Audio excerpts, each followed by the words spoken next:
Hello everyone, আজকে বিকালের নাস্তা হিসেবে পেঁয়াজু করা হবে। তো আমার আম্মু অলরেডি কিন্তু এখানে দেখতেই পাচ্ছ যে ডাল বেটে ফেলতেছে। আসলে আমরা বুঝতেছিলাম না যে আমরা আজকে নাস্তা হিসেবে কী খাবো। পরে হঠাৎ করে ভাবলাম যে ঠিক আছে একটু পেঁয়াজু খাই। তো এখানে প্রথমে মনে হয় ভিজিয়ে রেখেছিল ডালগুলোকে, এবং তারপর আস্তে আস্তে সবগুলো ডালকেই বেটে ফেলা হবে। এখানে বাকি ডালগুলো কে প্রসেস করা হচ্ছে।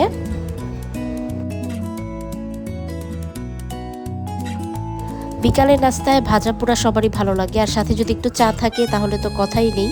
তো আমরা কিন্তু বিকালের নাস্তা হিসেবে শুধুমাত্র পেঁয়াজু না, সাথে ছিল চা, তারপরে লিচু, এগুলোও আমরা টেস্ট করেছি। এবং এর সাথেও ছিল টমেটো সস, যেটা বাসায় বানানো, সেটা তোমরা একটু পরে দেখতেই পারবে। তো যাই হোক, এরপরে একটু পেঁয়াজ, তারপরে পেঁয়াজ কুচি করে কাটা হয়ে গেছিলো, এটার সাথে একটু রসুন, তারপরে আদা এবং জিরা, এই তিনটাকে আবার একটু হালকা করে বেটে নিতে হবে। এবং তারপরে এগুলোকে সেই কুচি করে কেটে রাখা পেঁয়াজের সাথে মিক্স করে ফেলতে হবে। তারপরে ফাইনালি সেটার সাথে দেওয়া হবে ডাল। সব কিছু একসাথে মিক্স করতে হবে ভালোভাবে। আর তারপরে আরও কিছু মশলা দিয়ে দেন এটাকে ভাজতে হবে। তো তোমরা দেখতে থাকো।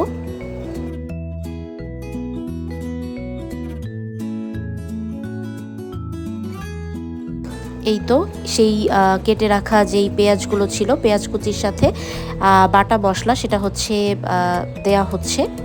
এবং এরপরে এটার সাথে স্বাদ মতো লবণ দেওয়া হবে, এটা যার যার টেস্ট অনুযায়ী। তারপরে এটার সাথে সামান্য পরিমাণে হলুদ গুঁড়া, খুব বেশি দিলে আবার হলুদের গন্ধ থাকে।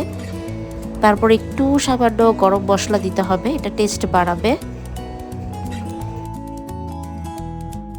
এরপরে একটু কাঁচা মরিচের গুঁড়ো যেটা, সেটা দিতে হবে। চাইলে এখানে কাঁচা মরিচ ডিরেক্ট, কিংবা শুকনো মরিচ যেটা, সেটার গুঁড়াও দেয়া যেতে পারে। এই তো কাঁচা মরিচের গুঁড়ো। সব কিছু একসাথে খুব ভালোভাবে মিক্স করতে হবে সেই কেটে রাখা যে পেঁয়াজ ছিল সেটার সাথে। ফাইনালি যখন মিক্স করা হয়ে যাবে, তখন এটার সাথে যে ডালটা বেটে রাখা হয়েছিল সেই ডালটাকে মিক্স করতে হবে। এবং এই মিশ্রণটাই কিন্তু ফাইনাল যেই মিশ্রণ সেটা। এবং এরপরে এটাকে আস্তে আস্তে ভাজতে হবে। তবে হ্যাঁ, এখানে 2 চামচ কর্নফ্লাওয়ার দেওয়া হয়েছে। এতে যেটা হয় যে ভাজার পরে জিনিসটা মুচমুচে হয়। তো এখানে অলরেডি চুলার জাল জ্বালিয়ে দেওয়া হয়েছে। আর এখানে কর্নফ্লাওয়ারের সাথে পুরো মিশ্রণটাকে ফাইনালি একটু মিক্স করা হচ্ছে। এখানে এক্সট্রা কোনো পানির দরকার হবে না। রোজার মধ্যে আসলে রেগুলারই পেঁয়াজু, আলুর চপ, বেগুনি এসব খাওয়া হয়, কিন্তু রোজা বাদে দেখা যায় যে অকেশনালি মাঝে মধ্যে বানানো হয়। তো হঠাৎ করেই আজকে স্ন্যাক্স হিসেবে এটা করা হয়েছিল, এবং টু বি অনেস্ট অনেক বেশি মজা হয়েছিল। তো যাই হোক, এখানে পরিমাণ মতো অনেকখানি তেল দিয়ে দেওয়া হয়েছে, এবং একে একে কিন্তু বড়ার মতো করে সবগুলো পেঁয়াজুকেই গিয়ে ভাজার জন্য দেওয়া হচ্ছে। এটা টাইম খুব বেশি লাগে না, 5 থেকে 7 মিনিটের মধ্যেই মোটামুটি হয়ে যায়। হয়ে গেলে তারপরে এক সাইড হয়ে গেলে সেটাকে একটু উল্টাই আবার কিছুক্ষণ ওয়েট করতে হয়। তো এখানে মোটামুটি 5 থেকে 6টা পেঁয়াজু একসাথে করে দেওয়া হয়েছিল। দেখতেই খুব ভালো লাগতেছে, খুবই স্যাটিসফাইং, এবং ঘ্রাণও খুব সুন্দর আসতেছিল। আমি তো তোলার সাথে সাথে প্রথম ব্যাচ থেকেই 1-2টা করে খাওয়া শুরু করে দিছিলাম, এত মজা হয়েছিল। তো পরে আস্তে আস্তে সেটাকে সুন্দরভাবে পরিবেশন করা হচ্ছে। নিচে টিস্যু দিয়ে রাখলে সুবিধা যেটা, সেটা এক্সট্রা যে তেলটা থাকে সেটা সোক করে নেয়।